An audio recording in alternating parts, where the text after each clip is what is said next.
मंडळी, महाराष्ट्राच्या राजकारणात एखादी गोष्ट साधी असतेच कुठं. वरवर दिसतं ते एक, पण आत दडलेला अर्थ मात्र वेगळाच असतो. नागपूरचं हिवाळी अधिवेशन 8 दिवसांचं हे एक विधान. पण या 8 दिवसांच्या आड लपलेली राजकीय गणितं, सत्ता टिकवण्याचे डाव, विरोधकांवर चाललेली नजर आणि विरोधकांनी सरकारसाठी तयार केलेले सापळे, हे सगळं पाहिलं की एकच प्रश्न डोकंवर काढतो. हे अधिवेशन म्हणजे फक्त कामकाजाचा कार्यक्रम आहे का मोठं राजकीय षड्यंत्र चरणबद्ध पद्धतीनं रचले जाते? आज आपण याच पडद्यामागच्या खेळावर खोलात जातोय. तर मग सुरू करूयात. या अधिवेशनामागे नेमकं काय चाललंय? मंडळी, सगळ्यात आधी एक गोष्ट लक्षात घ्या. हे अधिवेशन फक्त 8 दिवसांचं ठेवलंय. आता वरवर बघितलं तर यात काही वेगळं नाही. पण ज्या काळात महायुतीचे 3ही पक्ष एकमेकांवर नगरपंचायत निवडणुकीत चिखलफेक करताना दिसले, तेव्हा अधिवेशन एवढं कमी ठेवण्यामागे सरकारचं मोठं रणनीती तंत्र आहे असं अनेकांना वाटतंय. कारण कालपरवाच एकमेकांना भिडलेले सत्ताधारी पक्ष आता एकाच सभागृहात बसणार. त्यांचे मनातील रुसवे फुगवे समोर येऊ नयेत, विरोधकांना गोळाबेरीज करण्यास अजून मुद्दे मिळू नयेत, म्हणूनच कामकाजाला अल्प कालावधी ठेवणं हे एक योजना असल्याचा संशय व्यक्त केला जातोय. यात अजून गंमत म्हणजे विधिमंडळाच्या इतिहासात पहिल्यांदाच शनिवार रविवारी कामकाज ठेवण्यात आलं. सरकारच्या मते निर्णय कामाच्या गतीसाठी आहे, पण विरोधकांना हा निर्णय सरळ षड्यंत्र वाटतोय. कारण विकेंडला लोकांचं लक्ष कमी असतं, माध्यमांचं निरीक्षणही तुलनेनं मंद असतं आणि अशा वेळेत सरकार 113 विधेयकं, अध्यादेश, पुरवणी मागण्या हे सगळं वेगाने पास करून घेणार हेच विरोधकाचं मत. म्हणजे अधिवेशनाचा कालावधी वाढवण्याची भाषा आहे, पण खरी योजना म्हणजे चर्चा कमी, मंजुरी जास्त. आणि यालाच विरोधक विकेंड स्ट्रॅटेजी म्हणतात. आता या सगळ्या पार्श्वभूमीवर महायुतीमधील एकमेकांवरील अविश्वास आणखी रंजक बनतो. भाजप, शिंदे शिवसेना, अजित पवार गट, 3 पक्ष पण 3 दिशांनाही खेळणारे राजकीय खेळी.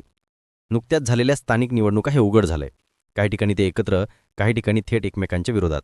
त्यामुळे प्रश्न असा उभा राहतो की अधिवेशनात जर विरोधकांनी या अंतर्गत फाटांवर बोट ठेवलं तर सरकार एका सुरात उत्तर देणार कसं? इथेच विरोधकांची पहिली चाल तयार आहे. एकता फक्त सत्ता मिळवण्यासाठी, बाकी सर्व राजकारण बाहेर. यात सगळ्यात मोठं षड्यंत्र कुठे दिसतंय? तर वर्षपूर्तीला आलेल्या सरकारला एक चकचकीत रिपोर्ट कार्ड दाखवायचं आहे आणि विरोधकांना तो रिपोर्ट चालवल्याशिवाय लोकांसमोर दाखवायचा आहे. पण शेतकऱ्यांचा असंतोष, कर्जमाफीतील विलंब, कापूस, सोयाबीनच्या भावातील घसरण, मदतीचा विलंब हे सारे मुद्दे जर अधिवेशनात खोलात गेले तर सरकारची मोठी कोंडी होणार. त्यामुळे शेतकरी प्रश्नावर सरकार रक्षात्मक दिसू नये म्हणूनच अधिवेशनाचा वेग, वेळ आणि दिवस सगळं आखून तयार केलं गेलंय का, हा प्रश्न जनतेत भिडतोय. त्यातच अजित पवारांचे आरोप, संजय शिरसाट प्रकरण, तपोवनातील वृक्षतोड आणि सर्वात जास्त गाजतंय ते म्हणजे पार्थ पवारांच्या अमेडिया कंपनीचं जमीन प्रकरण. विरोधकांचा दावा आहे की या प्रकरणातला धूर एवढा दाट आहे की आग लपवणं जवळपास अशक्य आहे.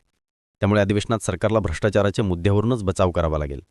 विरोधक तर म्हणतायत की प्रकरणं चर्चेला येऊ नयेत म्हणून सरकारनं विकेंड अधिवेशन आणलं. कमी दिवस, जास्त काम आणि चर्चा शक्य तितकी कमी. पण ही फक्त एक बाजू. दुसरी बाजू सांगते की सत्ताधाऱ्यांचा मोठा खेळ महापालिका निवडणुकांवर आहे. शहरी मतदार सध्या उदास, गोंधळलेला आणि निर्णय बदलू शकणारा बनला आहे. त्यामुळे अधिवेशनात विरोधकांना मोकळं मैदान मिळू नये, महायुतीतील अंतर्गत तणाव बाहेर यायला नको, सरकारबद्दल नाराजी वाढू नये, या सर्व गोष्टींचं व्यवस्थापन म्हणजेच या संपूर्ण अधिवेशनाचं खऱ्या अर्थाने स्क्रिप्टेड राजकारण आहे, असं विरोधकांचं ठाम मत आहे. सरकारची रणनीती ही तशीच खोल आहे. 8 दिवसांचे अधिवेशन, पण त्यात शासनाला हवं ते सर्व मंजूर करून घेण्याची गती. पुरवणी मागण्या पहिल्याच दिवशी हे नेहमी होतं का? नाही. पण अचानक एवढी घाई का? विरोधकांचा आरोप आहे की सरकारला आपल्या वर्षपूर्तीच्या आधीच सर्व पेंडिंग कामं दाखवायची आहेत. काम करण्यापेक्षा काम दाखवणं महत्त्वाचं बनलंय. आता खरी मजा येणार ती या 2 षड्यंत्रांच्या टक्करमध्ये. सत्ताधाऱ्यांचं गणित आणि विरोधकांचा मास्टर प्लॅन. विरोधकांकडे मुद्दे आहेत, लोकांतील असंतोष आहे आणि एकत्र येण्याची मजबुरीही. सरकारकडे सत्ता आहे, डती आहे आणि अधिवेशनाचा कंट्रोलही. त्यामुळे या अधिवेशनात जे घडतंय त्यातली प्रत्येक चाल, प्रत्येक गती आणि प्रत्येक दिवसाची मांडणी यात राजकीय हेतू नसल्याचं म्हणणं कठीण आहे. पण मंडळी, अधिवेशन सुरू होण्याआधीच अनेकांच्या मनात एकच प्रश्न धुमसतोय. हे अधिवेशन राज्यासाठी आहे का एखाद्या मोठ्या राजकीय रणनीतीचं व्यवस्थित पेरलेलं बीज? सत्ताधाऱ्याचं हे नियोजन खरंच विकासासाठीचंच धाडस आहे की विरोधकांना गोंधळून टाकण्यासाठीचा खेळ? विरोधकांच्या आरोपांमध्ये तथ्य आहे की हेही केवळ आगामी निवडणुकांसाठी आखलेली रणनीती. हे पुढील 8 दिवस ठरवतीलच.